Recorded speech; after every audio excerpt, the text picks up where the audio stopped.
this? The Philippines has finally reopened its doors to foreign travelers for leisure. Wow, OMG, that's great news, Jess. But do you know what's on my mind? Vacation! I really need a vacation right now. I've been thinking about Cebu. I've been there 2 years ago and I really had so much fun. And I really need to do it again. Oh, really? That sounds so exciting. But I haven't been to Cebu, but it's been on my bucket list for years now. Perfect! So are we just gonna sit here?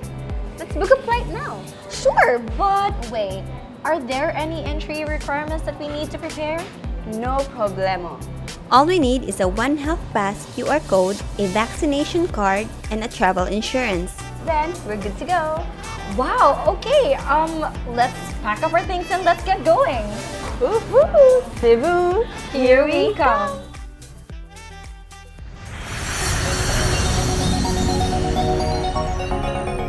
We're finally in Cebu. Upon arrival, we go through the verification process to make sure we have all the necessary documents for entry. We proceed for temperature check, then to immigration. Lastly, we continue to customs check, then proceed to the luggage area.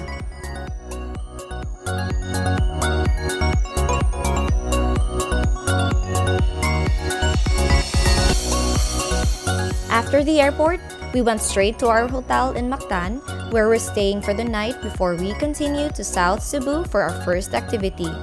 It's a top resort in the paradise of Mactan with a water park facility and a variety of water sports to enjoy.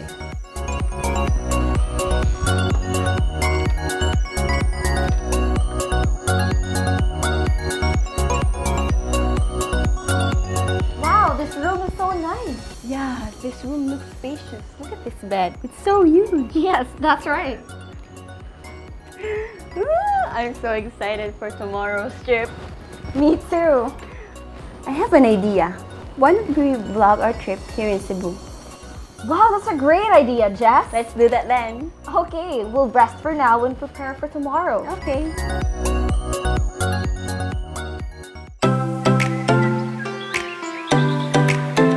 Hi guys, we're finally here at Oslob, located at the southern tip of Cebu. And we are here for the whale shark watching experience in Tanawan Oslob, and it's one of the top destinations for adventure seekers. So what are we waiting for? Let's go! Safety is a priority. After the brief orientation and some safety reminders when swimming with the whale sharks, we must wear our safety vest going to the boat and the sighting area. When swimming with the whale sharks, be careful not to get too close or avoid touching them. Do not wear sunscreen or attempt to feed them.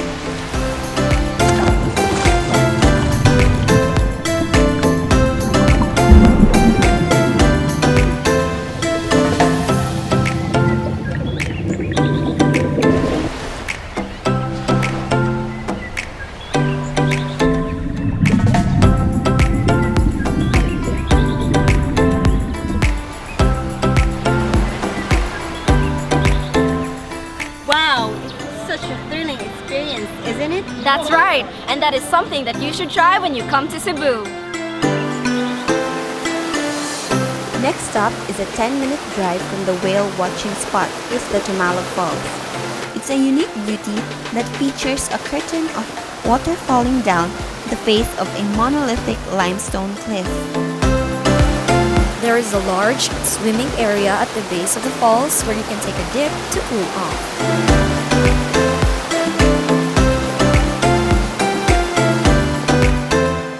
Next stop, Osmeña Peak. It is located in the municipality of Dalagat, also at the southern part of Cebu. It boasts as the highest mountain in Cebu, standing 1,013 meters above sea level. The peak is one of the several spire-like formations comprising the Mantalongan mountain range in Dalagat. The whole trek will take you about 30 minutes up and down to the peak. New day, new adventures! We're now in Alegria to do canyoneering.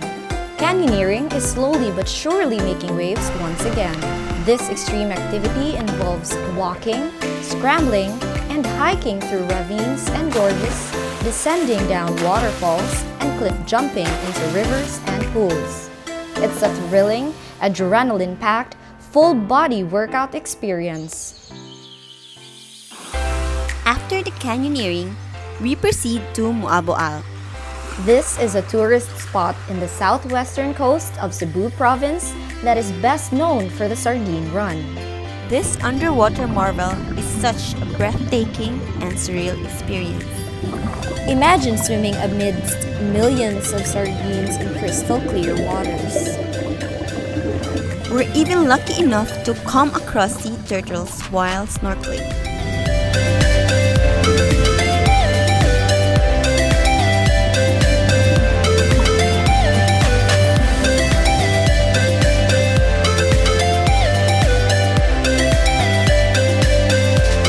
We also dropped by Simula Church in Sibonga.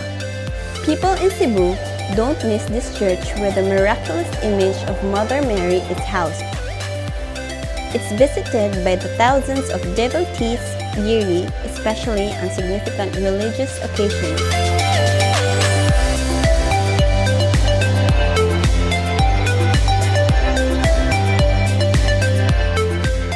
Before heading back to the city, we have to make a stop at the Karkar Public Market to taste the famous lechon in Cebu. Karkar is one of the main sources of the original lechon flavor in Cebu at affordable prices. Both locals and tourists love the tender and juicy meat with a crunchy, tastier skin.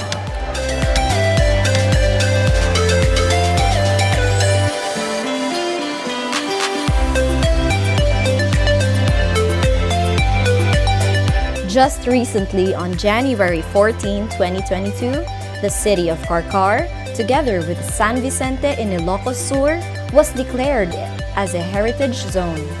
You can find some of the oldest houses and structures in the country, reflecting the country's history and heritage.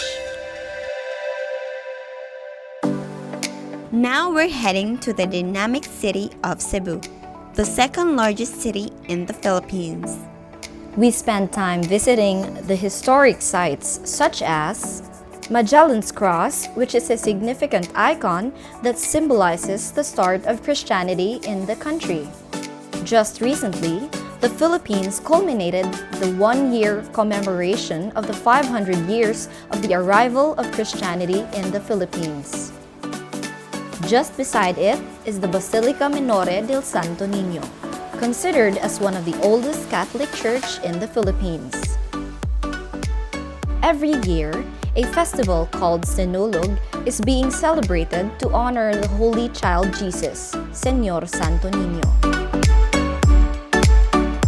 We also visited Fort San Pedro, which was built under the command of Miguel Lopez de Legazpi. It was built in 1565 to serve as a military defense structure in Cebu.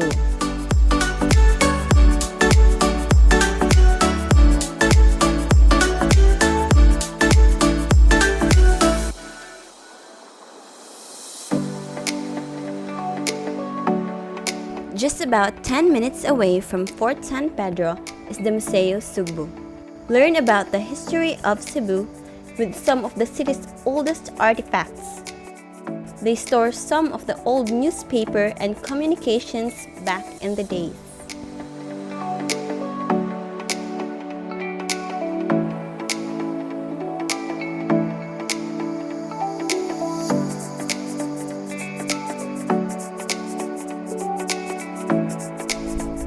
Then, about 10 minutes away by walk, you'll get to admire the Yap San Diego Ancestral House, one of the oldest residential structures in Cebu, housing some of the oldest artifacts of the Yap San Diego ancestry.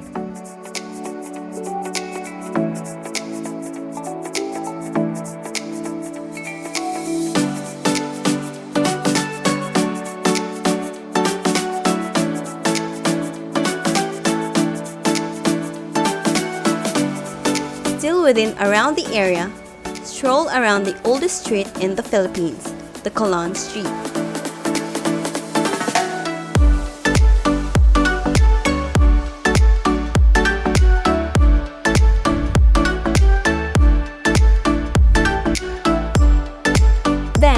proceed to shop for everything from fresh fruits to handicrafts at the famous and iconic Carbon Market.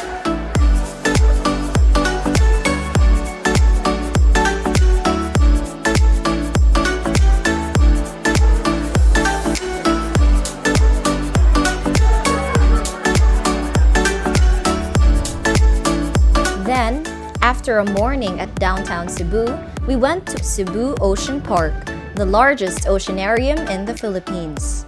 Spanning a bigger and deeper water volume of 1.5 hectare area, it houses around 200 species of marine creatures indigenous to the Philippines and Southeast Asia.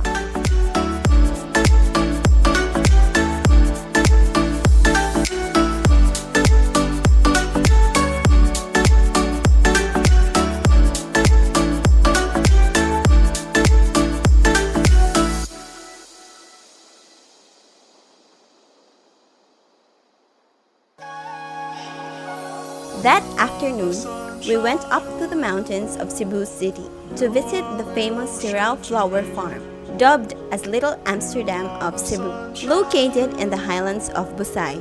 You are the ocean.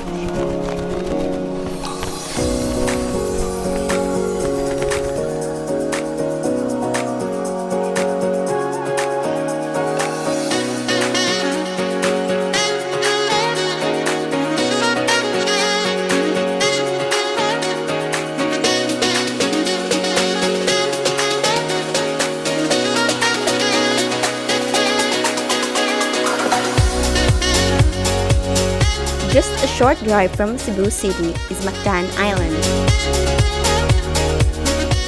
The famous shrine of Lapu-Lapu is located on the island, which is a 20-meter statue which was built in honor of Lapu-Lapu, who won the historical Battle of Mactan.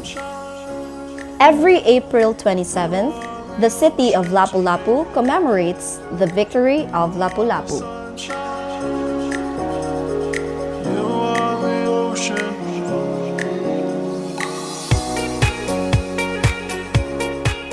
Now, we're going back to our hotel, where we'll be staying for the next few days as before we explore northern Cebu. It's a top resort in the paradise of Mactan, where fun meets luxury. We wake up to the view of the sea from our room and a sumptuous breakfast at the Abalone Buffet restaurant.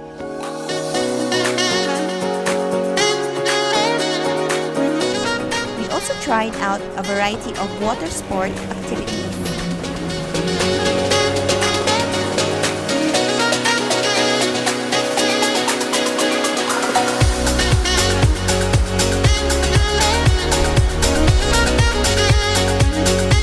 Afternoon came and we tried the island hopping activity from Mactan Island.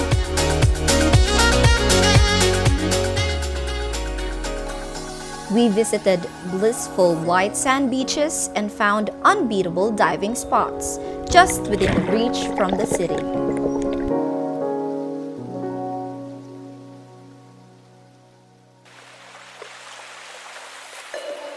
Off the island's northern tip is the unspoiled yet tourist-friendly Bantayan Island. Bantayan Island is about 4 hours away by bus, plus about an hour away by ferry from the main island of Cebu. Explore the mangrove reserve at Umagica.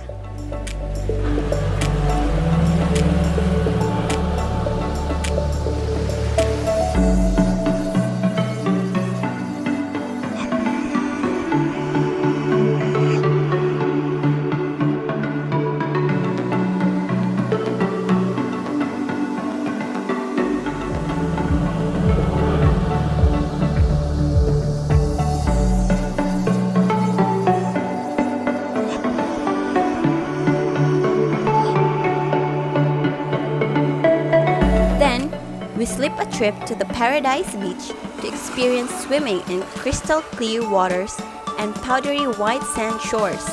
It's a pristine beach spot you should never miss when in Bantayan Island.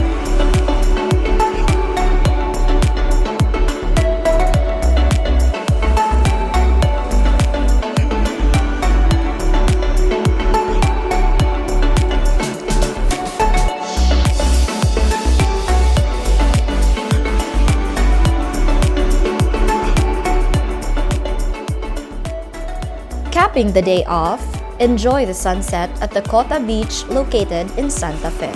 The powdery white sand beach is a signature experience in Bantayan Island.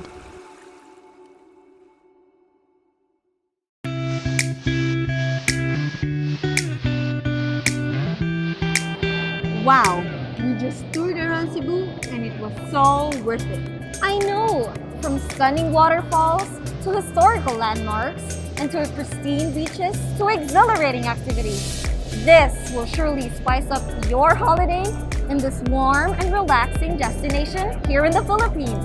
That's right. It's easy to see why Cebu is one of the top tourist destinations in the country.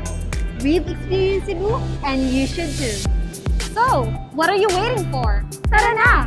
Balik na sa Cebu!